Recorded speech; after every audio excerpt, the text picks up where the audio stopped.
listen, I'm only saying that because of the what's the name interview? Nori. The Drink Champs. Yes. He says things, he doesn't even know what he's saying is like fruity. You know what I'm saying? Like, he says something fabulous and he goes, yo, no, but me and you, we ain't party. Like, we need to party.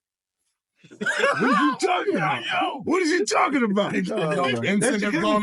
I get uncomfortable. Like he said something to me one time, a long time ago. At Chris Lighty's wedding, he told me he'd take me shopping. I looked at him like, what'd you just say?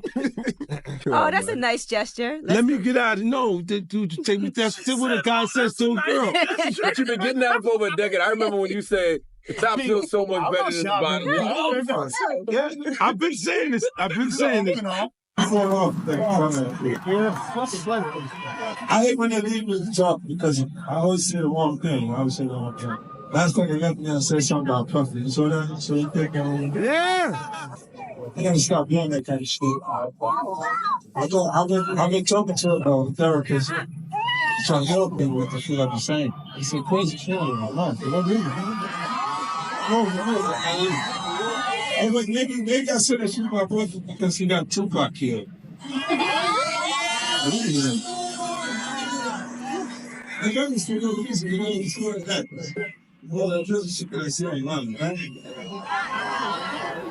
I don't know how y'all live out this motherfucker. It was 115 degrees the last time I got here. I mean, some of y'all cuss me out, say all kinds of shit, fuck you, 50, you cancel the show, bitch. You call me all kinds of names online. And then somebody could have came in and fell out. They would have died and been fucked up. Live Nation would have acted like they had nothing to do with the show. 50 was the promoter. 50 did the shit all by himself. We told him not to do it. That nigga love talking shit. That's what y'all would have did to me. That's fucked up. That's fucked up, man. I love you. Why you don't love me back?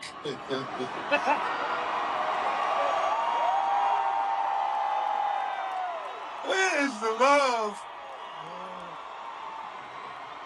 Hold on. We don't want too much love. We know what happened with brother love and shit. Oh, man. Keep it down. Got too much love. It's just true. Watch this shit. I ain't even gonna move my feet.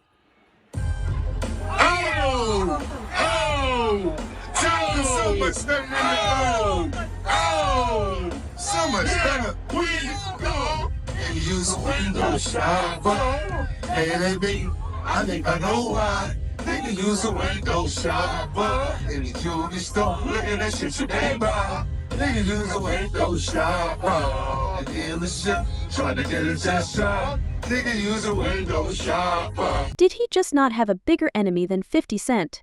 Fatty Arbuckle was in the silent movies. He was a superstar in silent films. And his career was lost because he was look at you Googling because you're young. He was at a freak party, which has been going on since Hollywood existed. This is nothing new. It might be new to just your generation. This ain't nothing new. The game doesn't change, John, only the players. And this generation doesn't understand that because they don't know what happened before. If you don't know your history, you're going to repeat the same dumb things in the future. Fatty Arbuckle was a superstar in silent films. He was at a freak party, which all the big studios used to throw. And he was accused of inserting a bottle in a woman. And it killed his career. His career became flat as 3-day-old beer. What I know about the overseers, I don't want to use that gatekeeper nonsense. That's a modern term.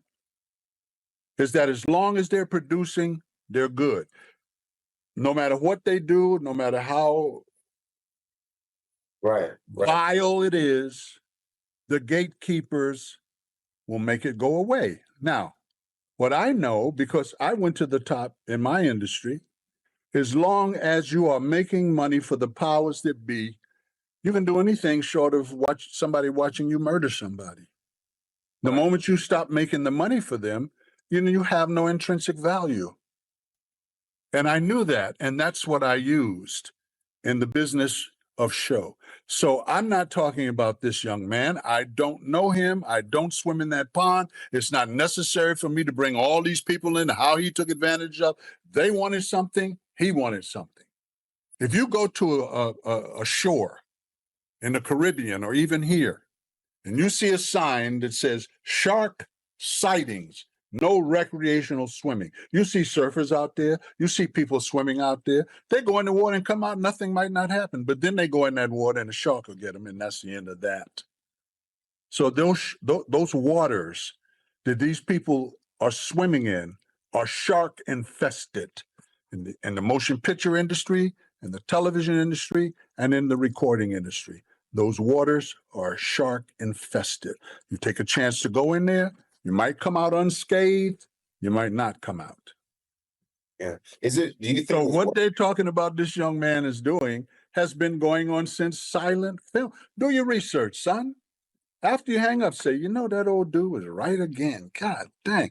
Because I'm from that era. I know the history of the industry. The thing that this young man is going through could be, they have a ritual, an embarrassment ritual, a shaming ritual. Right, but let me ask you this, because with that statement, you said this could be a shaming ritual.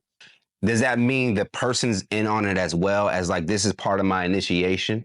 Because I saw Diddy in Miami and he was smiling as if everything was okay. I don't know if this young man, I saw him in a magazine, and I don't want to talk about him, but I saw him on a magazine wearing some pretty zesty clothes. So that said to me, he's probably part of that whole thing. And when you're part of that whole thing, you have to do what you're told. I gotta tell you, sorry, everybody. It's okay.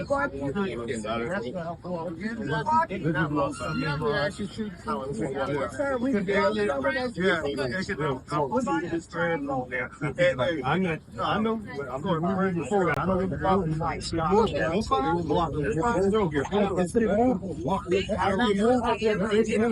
You're not with the capitalism. You can't be pushing more. You're not with capitalism. Now he's found out that the government's turning against Diddy, so he's arranged meetings to tell him everything that he knows. When you hear, the victim saying that it was Diddy that shot her, that is what is the most remarkable. Oh, you didn't see that? I saw it. Okay. And that was triggered by a lawsuit from a producer that produced on the Love album, who is making accusations. And in those accusations, he says that the gentleman confessed to the shooting. And that is what stands out to me the most, because, I've done my best to put it behind me and to move forward. But it certainly reopens the wounds that I've been saying this all along. Everyone knew all along that I was the fall guy. But my political enemies and, detractors tried to make me into, this criminal. But everyone knew that I was a young kid that took the fall. Everyone knew that. That was the story. I'm just saying that I maintained my innocence all this time. I said I was defending myself. I didn't get into who did what. But the victim is telling you who did what. And I understand that there are other witnesses. Is she accurate, sir? I'm not going to get into that.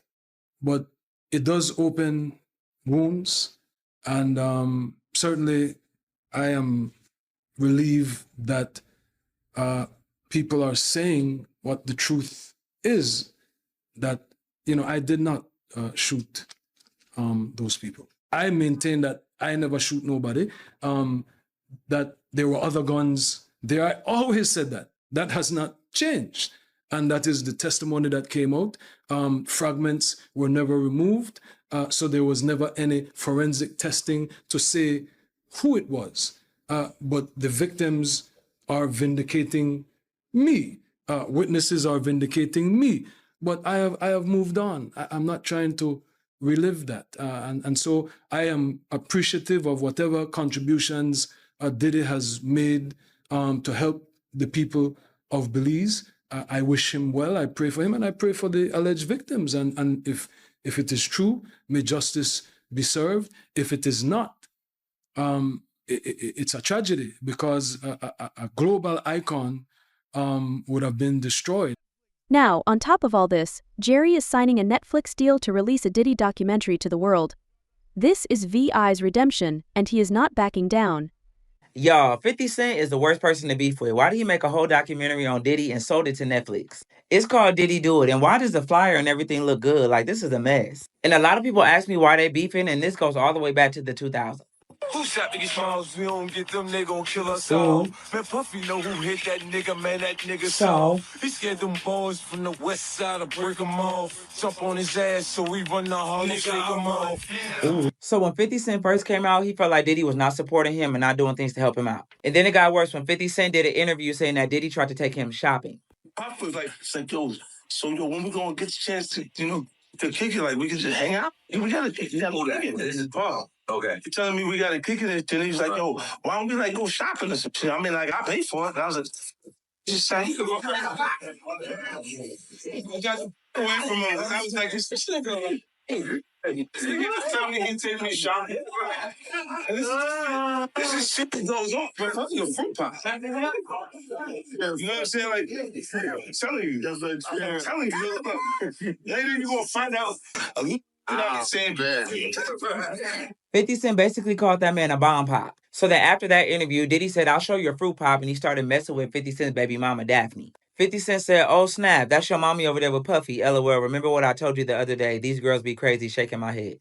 And then Daphne said, please stop doing this to me. I never bother you, and I am an outstanding mother to our son. Can we please just focus on this, please? And the baby mama really used to be one of Diddy's diddlers. She said, happy birthday to my favorite person, at Diddy. Like, girl, please. That's why the only Daphne we acknowledge is the one from Scooby-Doo. So Diddy and 50 been beefing for a while, but it got worse when Daphne was found in the documents allegedly helping Diddy at his freaky parties with Young Miami. Allegedly, both of them was getting Diddy dimes and dollars to be his sex workers, which is why 50 Cent filed for full custody of their child and started calling her you little sex worker. He said, you moved a mile away in hopes of having another baby with me, but I was busy. So you moved back and then you started receiving money from Brother Love. Now here we are, you little sex worker. And so now we're here at the Netflix documentary, Diddy Do It, and 50 Cent has not took his foot off of Diddy's neck ever since. And every day since the Cassie video has been a new allegation. This one says Diddy hit with a 2003 sexual assault lawsuit by a model that alleges she was drugged with a lace bun and forced to perform oral sex, says he told her to suck it. And she says she has the clothes in the bag 21 years later, which is even crazier. Ew.